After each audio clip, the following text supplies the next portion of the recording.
on a décidé de s'intéresser à la rentrée. Une rentrée, c'est peut-être le cas pour vous, en tout cas c'est le cas pour nous. Et on a décidé de nous amuser, de nous évader. En particulier, pendant cet été, nos équipes ont parcouru le monde à la recherche des vacances de milliardaires. Quelles sont les plus belles vacances? Quelles sont ces vacances qui nous font rêver? L'enquête est signée Fred Hafner et Pierre Stein.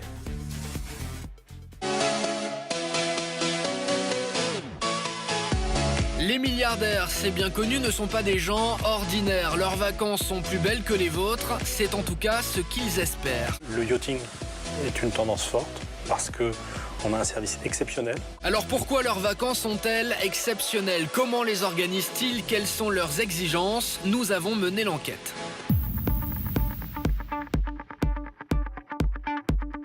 Le plus compliqué avec les vacances, c'est bien connu, c'est de les organiser. Trouver la bonne destination, l'hébergement idéal, réserver des sorties, un vrai casse-tête. Sauf bien sûr quand on fait appel à des spécialistes qui se plient en quatre pour faire de vos vacances une expérience unique. Un voyage extraordinaire, il démarre sans bagages.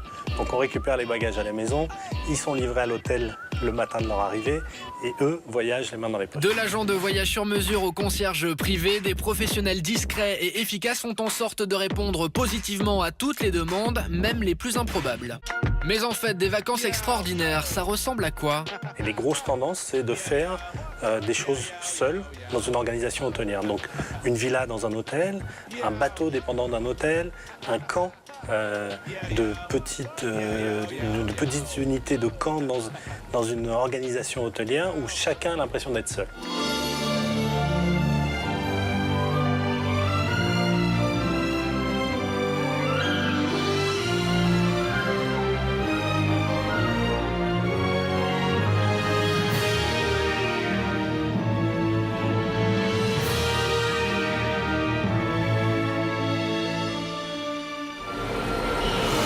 La villa, c'est pour l'option vacances à terre, mais n'oublions pas l'indémodable yacht qui offre de plus en plus de possibilités aux plus fortunés. Et le must quand on navigue à travers les océans, c'est de faire une pause sur une île, privée bien sûr. L'offre des îles privées est une offre extrêmement croissante sur le marché du voyage. Ça se compte en centaines. Chaque région a sa dizaine d'îles privées.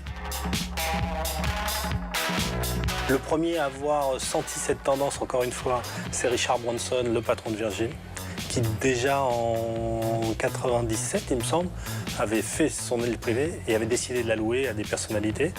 Et c'est vrai que depuis, de plus en plus, on trouve des petits coins de paradis complètement privés et isolés.